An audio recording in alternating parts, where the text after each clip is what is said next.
Hello, I'm Lee Johnson and I will be your host and guide for this journey. And welcome to the introduction, welcome to the whole program really. I wasn't really sure what to call this program, so for now, if you will excuse me, I'm just going to refer to it as the Awakening program, and there's a few reasons for that. But I just wanted to welcome you to the whole program and the introduction. And in this introduction, I just want to explain what's going to happen, where we're going to go. So to begin with, there is this introductory series, which consists of 4 videos. And these will take you right from the very beginning. Now, if you're used to meditation, if you do have a daily practice, then I still encourage you to actually watch this introductory series. The reason being, there are quite a few people, and I'm one of them, who battle to actually feel energy building up. Now, I am a 3rd degree Usui Reiki master, and I always found that when I was doing a session on somebody, they always used to say, my hands are getting incredibly hot, they can feel the heat coming through, but I couldn't feel anything. I could feel absolutely nothing on my hands. And it's because, as far as I know, that I'm able to build up a lot of energy, but not actually feel it. So, everybody's different. So when it comes to working with energy, some people can build it up, a lot of energy. Some people can't, but some people can direct energy very well. And some people are more sensitive than others. So, as I say, everybody's different. But when it comes to doing energy work, which a lot of this program is going to be about, when you don't feel that energy build up, when you don't actually feel the energy flowing, you feel like you're doing something wrong, or it's not working, and this can be discouraging. So with this introductory series, I'm going to go right from the beginning. So we're going to start with basic meditation and stillness. We're then going to go into some basic breath work, and then I'm going to go into a Kabbalistic meditation practice that I was taught by Yoko Baswat, my mentor and teacher. Now, this exercise itself, or this meditation practice, actually works by pulling energy in, and I'm going to explain more about what the Kabbalists call the different energies, but it pulls the energy in, it vibrates the energy in the body, and there's 3 different practices, or 3 different portions to the actual exercise or practice. And what you end up doing is actually building an energy ball between your hands, which you can tangibly feel. Now, when I first did this, I was completely excited because I've been working for years in the occult and ceremonial magic, etc., trying to build up an energy ball that I could actually feel. And I could never feel it, but with this practice, it happened first time. So this is the whole reason I'm putting this in here as the introduction. It's just so you can actually feel that energy, and even for those people who do battle to actually feel it, who are not as sensitive as other people, they can actually feel that energy ball, and hopefully that will encourage you to continue. But as I say, if you don't feel the energy flowing, don't think that it's not working or you're doing it wrong. Follow the practices and just know that it's working. That's all there is to it, really. So with the whole program, I encourage you to take it slowly. Don't rush it. Each new practice, each week, builds onto the previous one. So whereas we're going to start with the very, very basic stuff right in this introductory series, the next series is going to be breath exercises and pranayama. So with that, each week we do a different breath exercise which builds on from the previous week, and we end up coming to a point where we are doing alternate nostril breathing. Now, even if you've been through all these different exercises, when you get to alternate nostril breathing, if you start something more advanced with that particular practice, you find that what felt easy before because you'd built yourself up to that point, all of a sudden becomes extremely difficult and you can't get your breath. So the prana, or the alternate nostril breathing itself, will actually span over a few weeks. So we will build up slowly again, building on each new practice each week until until we've got everything mastered. So master each step until you move on to the next, or master each step before you move on to the next one. Now, the reason I'm focusing on the alternate nostril breathing so much is that when you go into the next series, which is Awakening the Chakras, the first one we work on is Ajna, or the third eye chakra. And there is a practice in there to actually awaken that chakra where you are doing alternate nostril breathing, but you're not actually physically closing one nostril at a time. You're actually doing it psychically. So it's a very good idea to actually do all of those alternate nostril breathing practices, get used to it, feel it, make sure you can actually breathe properly into the advanced practices. And then when you actually come to this awakening ajna practice, you you can actually, you know what you're doing, it feels easy, you can actually do it without difficulty. Now, when we get to awakening the chakras, there's a certain sequence which I'm going to follow, which makes perfect sense to me. Other people don't follow it. It's up to them. It's up to you, really. But what I suggest is that we start with the third eye chakra.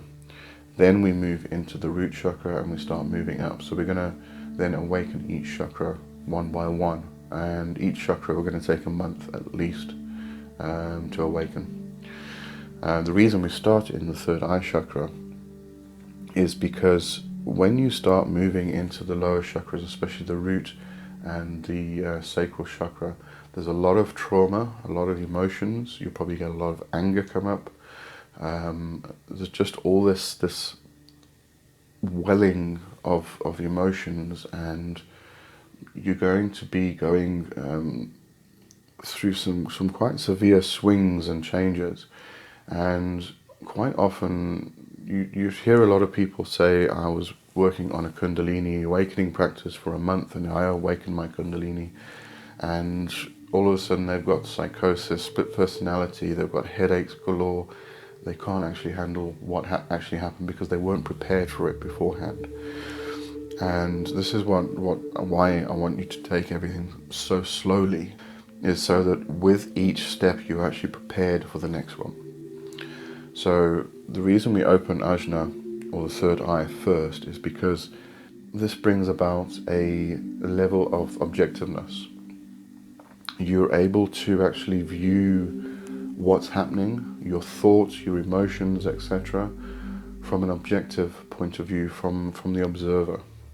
Instead of getting completely engrossed in those emotions and feelings and attitudes, and etc., you then become the observer. You look at it objectively and you realize that this is just part of the process, part of the practices, part of what's happening in order for you to awaken your chakras and pull the Kundalini energy up through the channels slowly, point by point by point by point.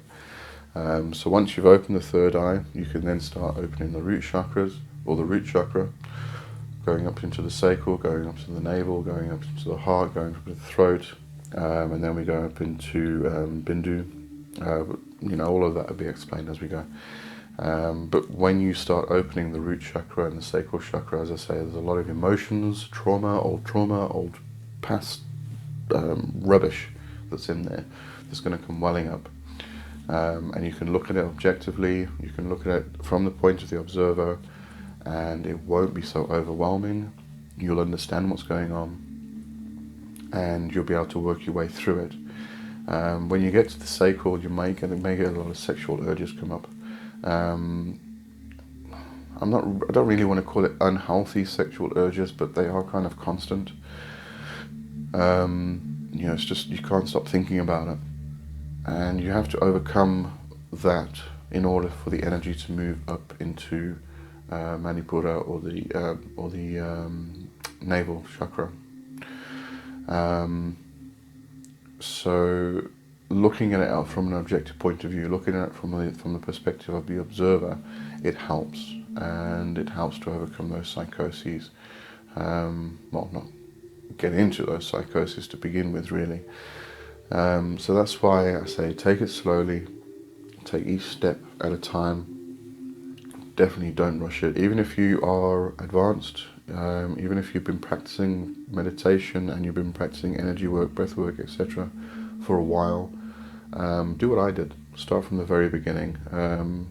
The reason I'm creating this is because I've been practicing for 25 plus years, various techniques, various past traditions.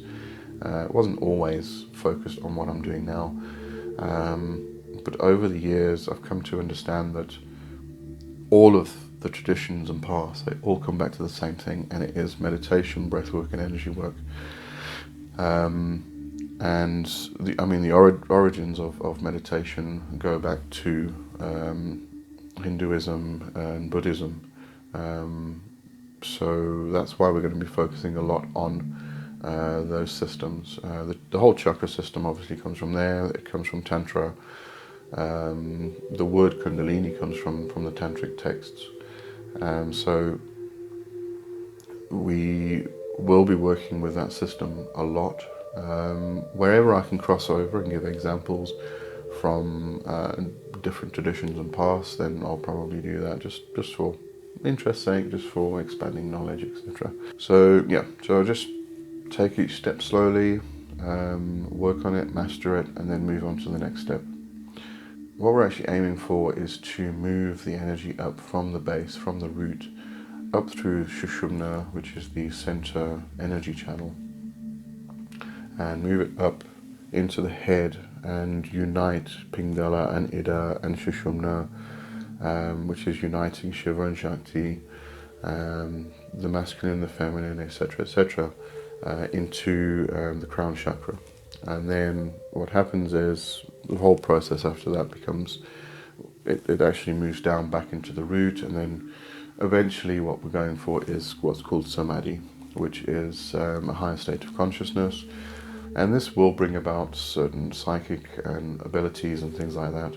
Now you might find that with when we awaken the third eye chakra, you may start to see auras. You might get some kind of psychic abilities that just from awakening that chakra. Don't focus on those abilities. What we're going for ultimately is a higher state of consciousness, which brings about all of those abilities at the end of the day. So don't focus on them. If you get too hung up on it, then you're not going to be able to work in the root. So as those abilities start to come up, just accept them for what they are, and then move on to the next stage or step. That's all I really wanted to say for this introduction, just to welcome you and just explain how we're going to move through, what the purpose is, what the ultimate goal is in this program. And so I hope you enjoy it. If you've got any questions, you can put them into the private Facebook group, or if it's extremely urgent, just email me. There's a contact form on my website. You can get hold of me there, and I hope you enjoy it. Thanks for watching. Cheers.